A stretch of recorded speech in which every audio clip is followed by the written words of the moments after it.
महालक्ष्मी व्रत कथा हिंदी में। प्राचीन समय में एक निर्धन ब्राह्मण रहता था। वह अत्यंत धार्मिक और भगवान की भक्ति में लीन रहता था, परंतु उसके पास धन संपत्ति का अभाव था। निर्धनता से परेशान होकर उसने एक दिन अपनी पत्नी से कहा, अब मैं दूर देश जाकर धन कमाऊंगा। पत्नी ने उसे आशीर्वाद दिया और ब्राह्मण यात्रा पर निकल पड़ा। चलते चलते वह एक घने जंगल में पहुंचा। वहां उसने एक बहुत ही पवित्र और दिव्य स्थान देखा, जहां अनेक साधु संत भगवान विष्णु और माता लक्ष्मी की पूजा कर रहे थे। ब्राह्मण विनम्रतापूर्वक वहां गया और साधुओं से पूछा, गुरुवर, कृपया बताएं कि आप लोग किस देवता की आराधना कर रहे हैं। साधुओं ने कहा, आज से महालक्ष्मी व्रत का प्रारंभ हुआ है। जो कोई यह व्रत पूरे श्रद्धा भक्ति से करता है, उस पर मां लक्ष्मी प्रसन्न होकर उसे असीम धन, सुख और सौभाग्य प्रदान करती हैं।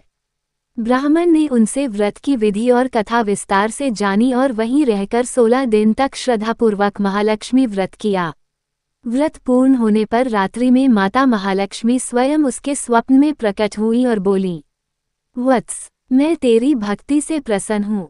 जब तू प्रातः अपने घर लौटेगा तो तुझे धन संपत्ति की कोई कमी नहीं रहेगी। सुबह उठकर ब्राह्मण ने देखा कि उसका झोला सोने चांदी और रत्नों से भरा हुआ है। वह प्रसन्न मन से अपने घर लौटा। उसकी पत्नी ने जब ये चमत्कार देखा तो वे भी देवी महालक्ष्मी की भक्ति में लीन हो गईं। इसके बाद उस ब्राह्मण के घर में दरिद्रता का नामोनिशान मिट गया और परिवार सुख समृद्धि से जीवन व्यतीत करने लगा। इसी कारण महालक्ष्मी व्रत करने से घर परिवार में लक्ष्मी का वास होता है, दरिद्रता दूर होती है और जीवन में सुख शांति तथा धन धान्य की वृद्धि होती है। यह व्रत भाद्रपद शुक्ल अष्टमी से लेकर 16 दिनों तक किया जाता है। व्रती को प्रतिदिन माता लक्ष्मी की पूजा करनी चाहिए और अंत में व्रत कथा सुननी चाहिए। व्रत करने से मां लक्ष्मी की कृपा से घर में ऐश्वर्य और समृद्धि का वास होता है।